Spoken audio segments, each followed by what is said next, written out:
والے بھی سمجھ آئیں گے. باطل کو پہچاننا ہے, اگر باطل سمجھ میں آیا تو پھر باطل والے بھی سمجھ آئیں گے.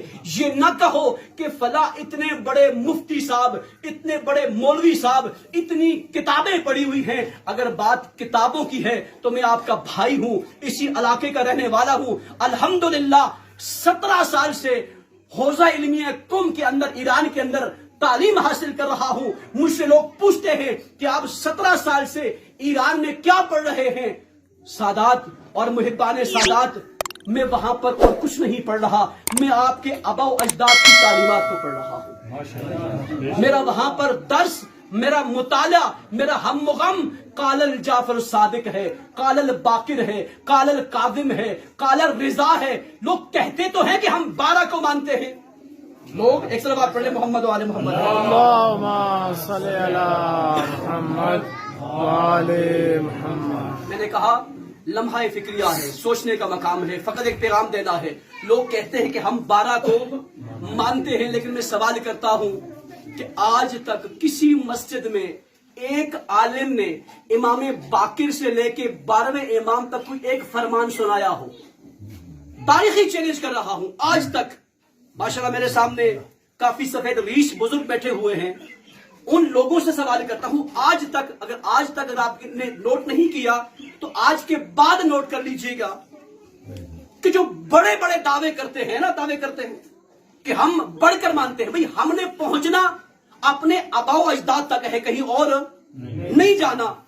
اور یہی ہمارا فخر ہے کہ ہم پیغام کیا دینا چاہتے ہیں سادات کو, کہ ہم جن کی اولادیں ہیں انہی کی امامت کو ماننا ہے.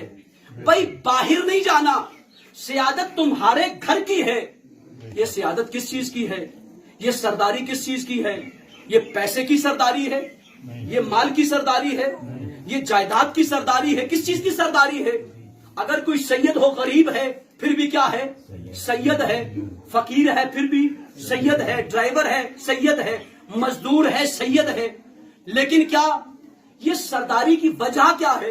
اگر پیسہ مراد ہوتا تو پھر غریب سید نہ ہوتا. تو یہ وجہ کیا ہے؟ یہ سیادت ملی کیسے ہے؟ یہ سیادت اس طرح سے ملی ہے کہ نبوت بھی آپ کے گھر کی ہے, امامت بھی آپ کے گھر کی ہے. اور واضح کر دوں, نبوت بھی آپ کے گھر کی ہے, رسالت بھی آپ کے گھر کی ہے, امامت بھی آپ کے گھر کی ہے, نیابت بھی آپ کے گھر کی ہے, خلافت بھی آپ کے گھر کی ہے, نیابت بھی آپ کے گھر کی ہے. بھئی ہم یہی تو سمجھانا چاہتے ہیں سادات کو کہ سادات, نبی کے بعد خلافت تمہارے جد کی ہے, کسی اور کے جد کی نہیں. اور میں نے کہا کوئی لڑنے کی بات نہیں, اور کسی اور کے جد کو نبی کا خلیفہ مان کر جو یہ کہتا ہے کہ ہم اہل بیت کو ان سے بڑھ کے مانتے ہیں, بھئی یہ غلط کہہ رہا ہے. کیوں؟ اس لیے کہ آپ نے سرداری تو کسی اور کو دے دی, آپ نے سرداری کسی اور کو دے دی. لیکن یہاں پر یہ سوال بھی کیا جاتا ہے کہ مولانا ٹھیک ہے, لیکن مولا علی کو اقتدار کی ضرورت نہیں تھی, مولا علی کو حکومت کی لالچ نہیں تھی.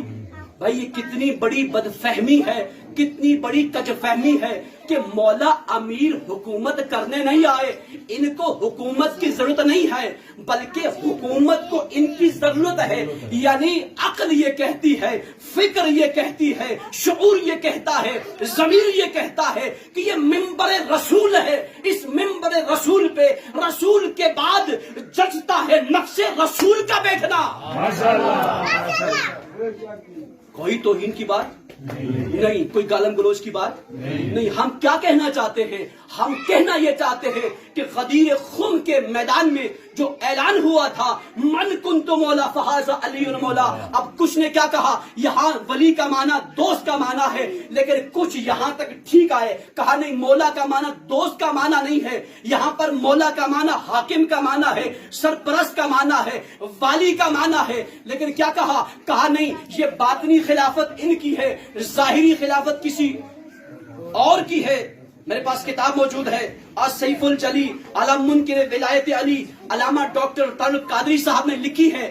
سب کچھ ٹھیک لکھا ہے, لیکن کتاب کے توجہات میری طرف ہیں آپ کی، سب کچھ ٹھیک لکھا ہے لیکن کتاب کے مقدمے میں توجہات ہیں آپ کی میری طرف، سب کچھ ٹھیک لکھا ہے لیکن کتاب کے مقدمے میں کیا کہا؟ کتاب کے مقدمے میں لکھا ہے کہ خلافت کی 3 قسمیں ہیں، ایک ظاہری قسم ہے، ایک باطنی قسم ہے، ایک علمی قسم ہے۔ علمی قسم کی جو نیابت ہے وہ فلاں فلاں صحابی کے پاس ہے، اور جو ظاہری خلافت ہے وہ فلاں فلاں صحابی کے پاس ہے، اور جو اہل بیت کے پاس ہے وہ باطنی خلافت ہے۔ میرا سوال یہ ہے کہ کربلا میں جھگڑا باطنی خلافت پر نہیں تھا، ظاہری خلافت پر تھا۔ کربلا میں جھگڑا، ایک صلوات پڑھ لے محمد والا۔ حسین ایک خانقاہ بنا کر بیٹھ جاتے، گدی نشین بن کر بیٹھ جاتے تو یزید بجائے قتل کرنے کے امام حسین کی قدم بوسی کرتا۔ تو ان کا مسئلہ ہمارے اقتدار کے ساتھ نہیں ہے، ہمارے تخت کے ساتھ نہیں ہے، ہماری حکومت کے ساتھ نہیں ہے۔ تو یہ مسئلہ باطنی خلافت کا نہیں ہے، کس کا مسئلہ ہے؟ ظاہری خلافت کا ہے۔ کیوں؟ اس لیے کہ دین آیا ہے نافذ ہونے کے لیے، دین آیا ہے نافذ ہونے کے لیے۔ اب نافذ کون کرے گا؟ یہ جواب دینا چاہتا ہوں کہ مولا علی کو حکومت کا لالچ نہیں تھا، لیکن کیا کہتا ہے عقل، فکر، منطق، فطرت یہ کہتی ہے کہ ایسے کو آنا چاہیے دین کو نافذ کرنے کے لیے جو قرآن کو بھی جانتا ہو، جو دین کو بھی جانتا ہو، جو شریعت کو بھی جانتا ہو۔ اب مجھے بتائیں، کوئی جھگڑے کی بات نہیں، کوئی فرقے کی بات نہیں کہ علی اور باقی صحابہ میں علم کے اندر کوئی مقایسہ کر سکتے ہیں؟ کوئی مقابلہ کر سکتے ہیں؟ یا تو لے آؤ ایک ایسا صحابی جو علم میں علی سے بڑھ کر ہو، جو عمل میں علی سے بڑھ کر ہو۔ تو عزیزان گرامی، وقت انتہائی کم ہے، چونکہ گھر کا ایک ماحول ہے اور میں چاہ رہا تھا یہ باتیں فکر کے لیے، کوئی کسی پر زبردستی نہیں ہے۔ ابھی مجھ سے پہلے مولانا محسن نقوی صاحب فرما رہے تھے کہ رسول خدا کے بعد ابو حنیفہ جو ہے وہ 80 ہجری میں پیدا ہوئے۔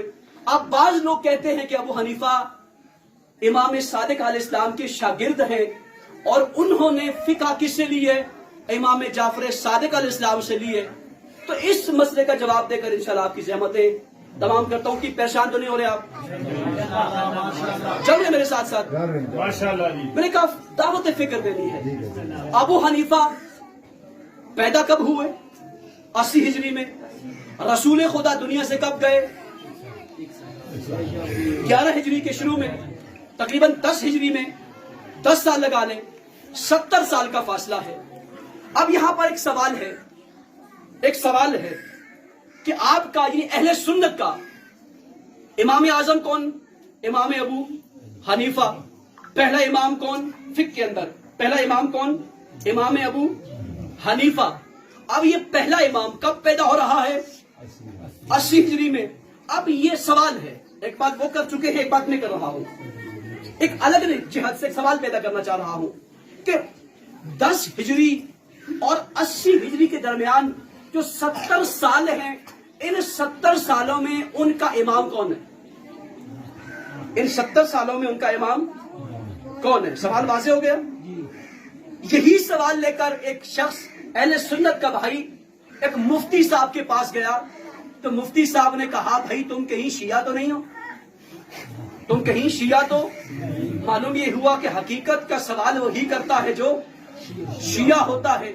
ہمارے ہاں ہماری مجالس میں تحقیق پر راغب کیا جاتا ہے، فکروں پر پہرے نہیں بٹھائے جاتے، ہمارے یہاں سوال پیدا کیے جاتے ہیں۔ سوال پیدا ہوگا تو جواب ملے گا، جب گلا ہی کھول دیا جائے گا تو پھر جواب کہاں سے ملے گا؟ تو کہنا یہ چاہتا ہوں یہ 70 سال کی زندگی میں کوئی امام نہیں ہے، کیونکہ پہلا امام پیدا ہوا 80 ہجری کے اندر۔